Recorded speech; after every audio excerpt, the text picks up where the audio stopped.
Bonjour à toutes, bonjour à tous. Merci de votre attachement à notre rendez-vous santé du jeudi. Un thème extrêmement important que je n'ai jamais abordé. Certains liens peu connus mais avérés entre les dents et la santé. Erreur que je vais corriger aujourd'hui en recevant le docteur Jérémy Amzalag, chirurgien dentiste, co-auteur d'un ouvrage au titre qui claque, mais qui semble, après une lecture attentive, se justifier. Et si votre dentiste pouvait vous sauver la vie, aux éditions New Life. Docteur Amzalag, bonjour. Bonjour. Quand je disais lien peu connu, je ne faisais pas allusion aux risques infectieux que font courir au cœur des soins dentaires ou des dents infectées, mais à d'autres pathologies plus ou moins graves et variées dont on va parler, que vous développez dans un travail sensibilisant, bien documenté, truffé d'anecdotes et d'histoires vécues en consultation, et bien entendu de nombreux conseils, avertissements et recommandations. Alors, dès l'introduction, le professeur Weinmann, cardiologue à l'hôpital Georges Pompidou, donne le ton expliquant que préserver son capital dentaire, c'est préserver sa santé. Effectivement, donc préserver son capital dentaire, c'est pas uniquement préserver sa santé dentaire, mais c'est aussi préserver sa santé en général, car, comme vous l'avez évoqué, donc il y a des liens importants entre une infection dentaire et, par exemple, des problèmes cardiaques, mais il y a aussi d'autres maladies qui peuvent être concernées. Il y a des liens très importants avec le diabète, c'est-à-dire que quand on a un problème de gencive, une maladie parodontale, si cette maladie n'est pas traitée, ça peut aggraver un diabète qui est préexistant. Et à l'inverse, si un diabète n'est pas bien équilibré, ça peut aggraver un problème de gencive. On va y venir d'ailleurs parce que vous développez d'autres pathologies, pas seulement le diabète. On passe du diabète aux maladies neurodégénératives et on parlera même des sportifs. Tout à fait. Alors, 5 acteurs sont concernés dont nous n'avons pas toujours conscience. Les lèvres, la langue, la salive, la bouche, le microbiote et les dents. Alors, on va passer rapidement sur les lèvres qui, vous l'expliquez, ont multiples fonctions de relation et de protection. C'est une protection des dents, effectivement. Quand on a un choc, par exemple, la première barrière avant les dents, ce sont les lèvres. Et elles permettent parfois d'éviter des fractures dentaires. La langue, alors énorme dans la bouche, et pourtant on ne la heurte jamais. Alors vous dites, elle est précise, extrêmement agile et puissante, composée de 17 muscles. L'action de la langue est très étonnante parce qu'au final, pendant la mastication, elle se positionne à chaque fois d'une certaine façon et on ne la mord que très peu, donc c'est assez étonnant. Elle a une fonction aussi de nettoyage au niveau des dents, c'est-à-dire qu'après la mastication, l'action mécanique de la langue va pouvoir permettre d'éliminer certains débris. Donc ce n'est pas un brossage, mais c'est, on va dire, un pré-brossage. Alors vous dites, ça intervient sur l'élocution, la gustation, la mastication, la sexualité. Vous dites que le contact avec la langue est source d'excitation et ça libère des tas de neurotransmetteurs, la dopamine, la sérotonine, les endorphines et l'ocytocine, l'hormone de l'attachement, c'est ça ? Exactement. Voilà. Alors après, on arrive à la bouche et vous expliquez que la bouche est finalement la porte d'entrée des maladies. Tout à fait. Donc avec le côlon, la bouche, c'est la zone où il y a le plus de bactéries. Et au niveau de la bouche, il y a un certain équilibre qui se fait. Et par exemple, l'apparition d'une infection dentaire ou certaines mauvaises habitudes de vie comme le tabac, il y a un déséquilibre qui se crée et à ce moment-là, ce déséquilibre fait qu'il y a une infection qui peut arriver. On a beaucoup parlé du microbiote. Alors, on évoquait le microbiote intestinal, mais en fait, il y a un microbiote buccal. Vous expliquez, il y a des bonnes bactéries, il y a des plus méchantes, les bactéries pathogènes. Et on apprend dans votre livre que les bactéries aérobies, elles, sont responsables de la carie, alors que les bactéries anaérobies sont responsables des problèmes de gencive. Tout à fait, les bactéries anaérobies donc, se situent sous la gencive, elles ne sont pas exposées à l'oxygène, et c'est ces bactéries-là qui vont être responsables du déchaussement des dents et dans les traitements de gencives, donc ça part du détartrage et après il y a des traitements plus approfondis, ça va permettre justement d'éliminer ces bactéries anaérobies pour stabiliser les choses et résoudre ces problèmes de gencives. Quels sont les facteurs favorisants de la carie ? C'est les sucres, c'est les bactéries, c'est une mauvaise nutrition, c'est tout ça ? Alors les bactéries vont se servir des sucres consommés, donc ça peut être une mauvaise alimentation, ça peut être une mauvaise hygiène. Ça peut être parfois aussi un déficit de salive, parce qu'on prend certains médicaments ou même à cause du tabac. Et tous ces facteurs vont se combiner pour pouvoir entraîner la formation d'une carie. Alors, on va parler de la salive dans un moment. Vous expliquez son importance, souvent négligée, mais parmi les aliments à risque, alors on sait que les jus de fruits, on sait que les sucres rapides sont mauvais. Et vous dites, vaut mieux préférer les édulcorants. J'ai trouvé que vous étiez très indulgent avec le xylitol. On essaye de trouver des compromis. Et donc, il vaut mieux choisir un faux sucre qu'un sucre pour réduire la formation des caries. Après, il y a aussi d'autres types d'aliments qu'on appelle les sucres cachés, qui sont par exemple qui sont présents dans les chips, dans les biscuits, dans la charcuterie, qui causent des caries parce que au final, on va les consommer de façon un peu anarchique entre les repas et on se brosse pas forcément les dents après chaque grignotage et donc ça favorise la formation des caries.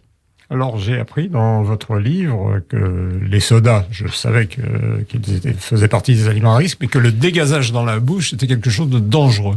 Exactement. Le fait avant d'ingurgiter sa gorgée, par exemple, de soda, de garder ce liquide qui contient du gaz en bouche, ça va potentialiser les effets du sucre et ça va favoriser les caries.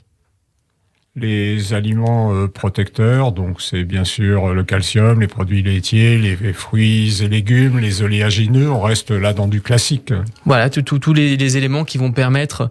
il y a certains légumes, par exemple, qui vont favoriser l'adhésion du calcium au niveau dentaire et ça va avoir un rôle protecteur au niveau des dents. Alors, vous avez tout à l'heure évoqué le rôle de la salive. Alors, on se rend compte qu'elle est importante pour la digestion. Vous dites qu'elle protège. Par exemple, elle évite de se brûler quand on boit quelque chose de trop chaud. Tout à fait. Donc, il y a plusieurs actions. Il y a déjà cet effet protecteur pour refroidir des aliments un petit peu chauds. Il y a aussi, dans la salive, il y a une protéine qui s'appelle la proline, qui va créer un enduit sur les dents, qui va aussi permettre de réduire l'action de certains aliments cariogènes et de réduire le risque de carie. Alors vous expliquez que la sécrétion de salive, c'est 1 litre par jour ? Oui, c'est énorme. Et donc, c'est effectivement le problème de certaines personnes qui, en prenant des médicaments comme des antidépresseurs, vont avoir une salive diminuée et vont avoir des sensations, par exemple, de brûlure, parce qu'il ne va pas y avoir cette action de la salive. Alors, vous expliquez que l'acidité, en fait, de la salive va devenir agressive. Elle augmente avec l'âge, elle augmente avec la consommation de sucre, elle augmente avec la flore bactérienne et puis le stress également. Oui, alors la salive, ça joue aussi un rôle tampon, c'est-à-dire que ça va apporter la neutralité dans la bouche. C'est-à-dire que quand il y a un aliment qui est acide, la salive va réduire cette acidité et va permettre de réduire le risque de carie. Et quand on est stressé, le débit salivaire aussi est moins important.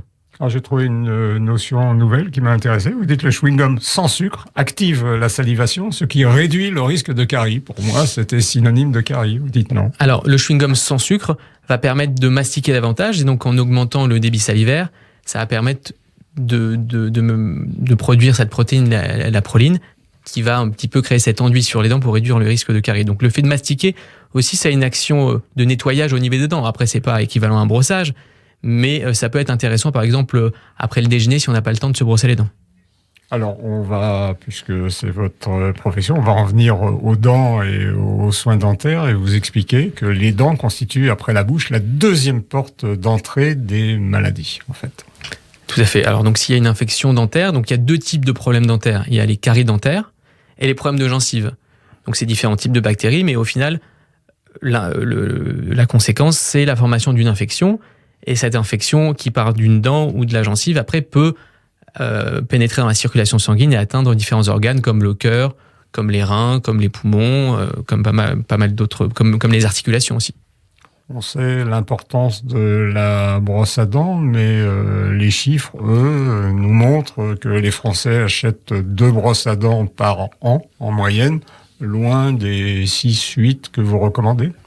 Oui, on est très loin derrière certains pays comme par exemple les États-Unis ou les pays nordiques. Et au-delà du brossage qui est insuffisant, le brossage doit être complété par les adobrossages qui sont le fil dentaire et les brossettes interdentaires, car ça permet de nettoyer les espaces entre les dents qu'on ne peut pas atteindre avec la brosse à dents. Donc ça, c'est très important. Vous insistez dans votre livre sur l'importance du détartrage. C'est quelque chose qui est mésestimé, qui est sous-estimé. Vous dites, en fait, il faudra le faire tous les 6 mois. Il faut le faire suivant les patients 1 à 2 fois par an parce que ce tartre qui est en place contient des bactéries et s'il est laissé au contact de la gencive, c'est ce facteur principal qui va favoriser l'apparition des problèmes de gencive et aussi des caries. Alors j'aime beaucoup le chapitre que vous consacrez, docteur Amzalag, à la peur finalement des soins dentaires. Vous dites pourtant on a des anesthésiques locaux, les soins ne font pas mal, les appareils ne font plus vibrer tout l'immeuble comme autrefois. Et en fait, les patients restent très très méfiants. Et vous dites, la bouche est quelque chose de très très intime, avec une énorme symbolique. Bien évidemment, parce que quand on va chez le dentiste se faire soigner, déjà on est allongé. Donc c'est une situation un petit peu asymétrique par rapport au dentiste. On ne sait pas ce qui se passe vraiment quand on se fait soigner, on entend des bruits, on peut se faire pas mal de films. Et donc c'est important justement, le rôle du dentiste, c'est d'expliquer aux patients ce qui va se passer par anticipation pour qu'ils puissent s'y préparer et qu'ils soient rassurés. Alors vous expliquez, vous dites finalement quand on a trouvé un dentiste qui vous rassure, on en change relativement peu. C'est une des spécialités où on peut garder un dentiste quasiment... Il n'y a pas de nomadisme médical, hein? Il y en a peut-être moins. Peut-être moins qu'ailleurs, parce qu'à partir du moment où on a trouvé son dentiste...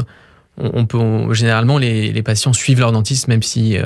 après, dans une relation qui est une relation d'intimité. Oui, parce qu'au final, en voyant assez fréquemment le dentiste et en suivant après les différentes générations, il y a une vraie relation qui se crée avec le patient.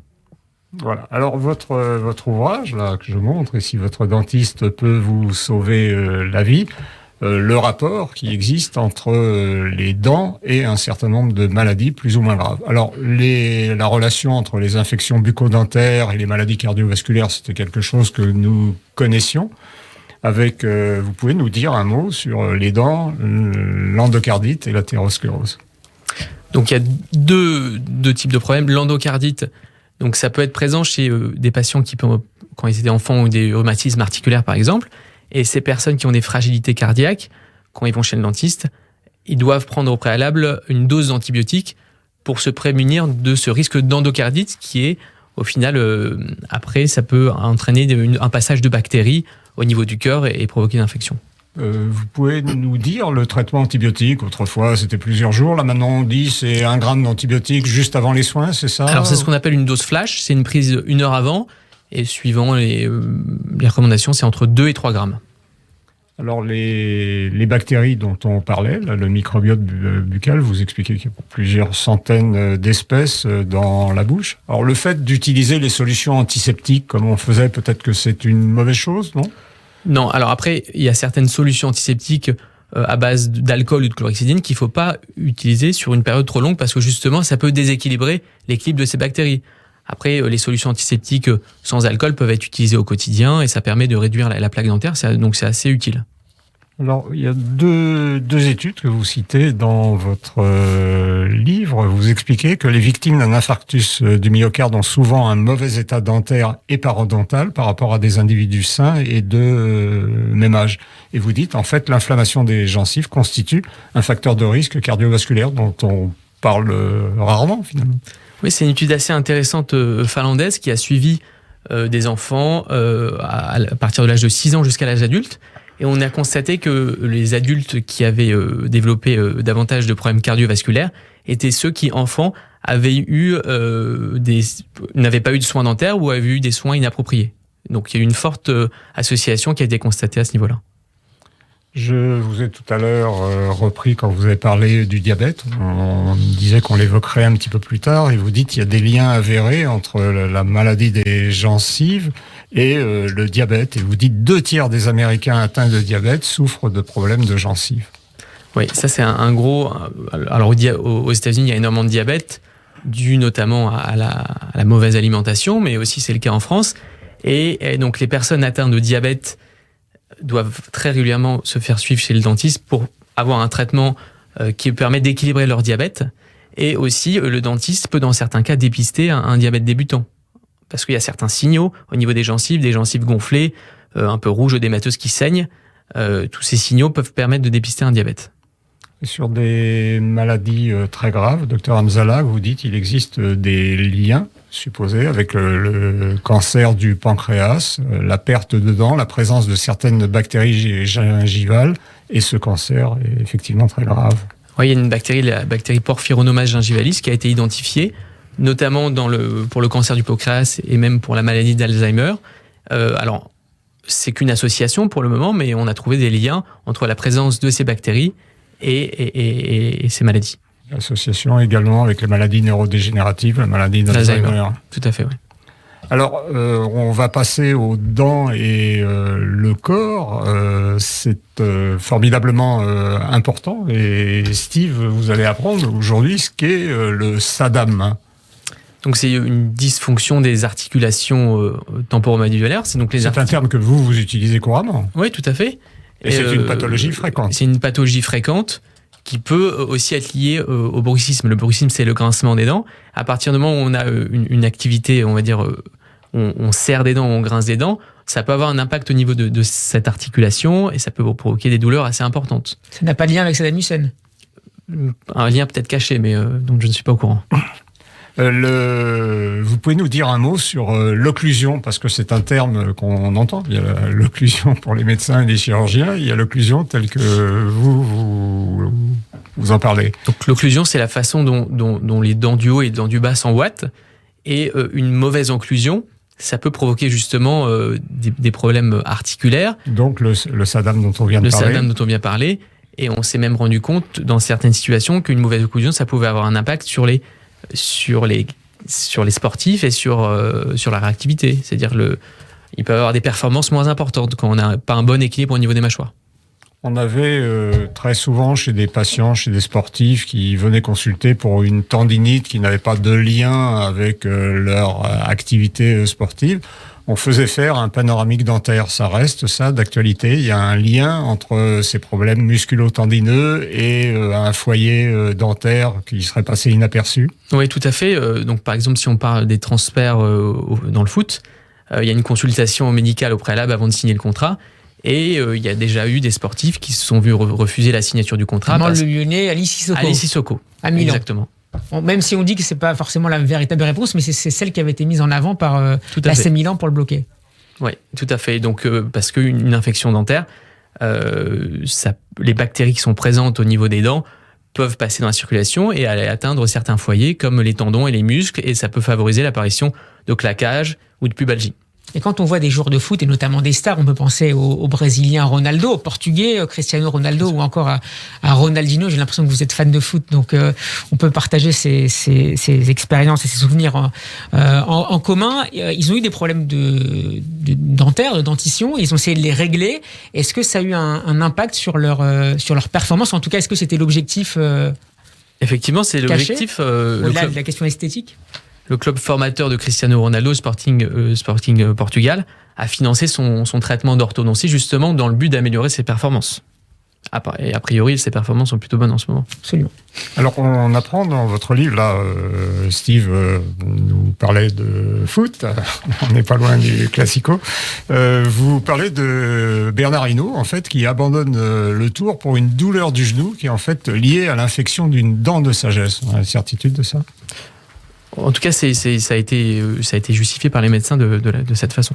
Alors, beaucoup de contractures, des claquages, des tendinites doivent aller consulter leur dentiste? Oui, alors après, toutes ces contractures ne sont pas liées à ça, mais c'est en tout cas un terrain à investiguer parce que dans certains cas, cette association est éprouvée. Alors, les conseils que vous donnez, Dr Hamzalag, à nos amis sportifs? Déjà de régulièrement faire un contrôle chez le dentiste pour dépister une éventuelle infection.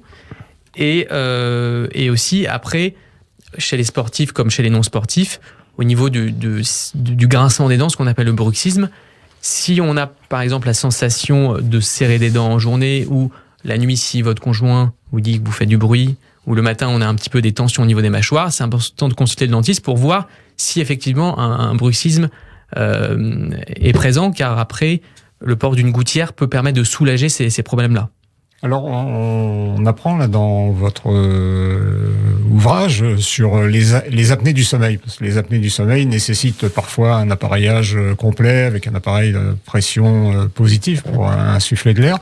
Et vous dites que de temps en temps, ce problème peut se résoudre par le port d'une gouttière. Oui, alors c'est une gouttière spécifique qui peut être confectionnée soit par le dentiste, soit par l'ORL. Et parfois, elle suffit pour résoudre le problème. Après, si après cet essai-là, ça ne fonctionne pas, on passe au compresseur à pression positive. À propos d'un problème qui est un problème un petit peu plus spécifique, parce que je l'ai appris dans votre ouvrage, en fait, vous dites qu'il y a 3 fois plus de parodontites, donc des inflammations des gencives, chez ceux qui souffrent de dysfonction érectile, et vous dites soigner les gencives améliore la fonction.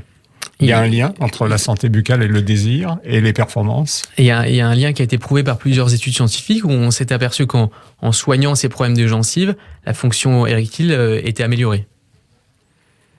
Un mot peut-être, Dr Hamzalak, sur les implants. C'est une technique qui a émergé il y a une 50aine d'années. Ça a révolutionné votre pratique ? Ça a révolutionné ma pratique parce qu'il y a de nombreux patients, ça a permis de changer leur vie, de se débarrasser de ce qu'on appelle un dentier, pour avoir après leurs propres dents.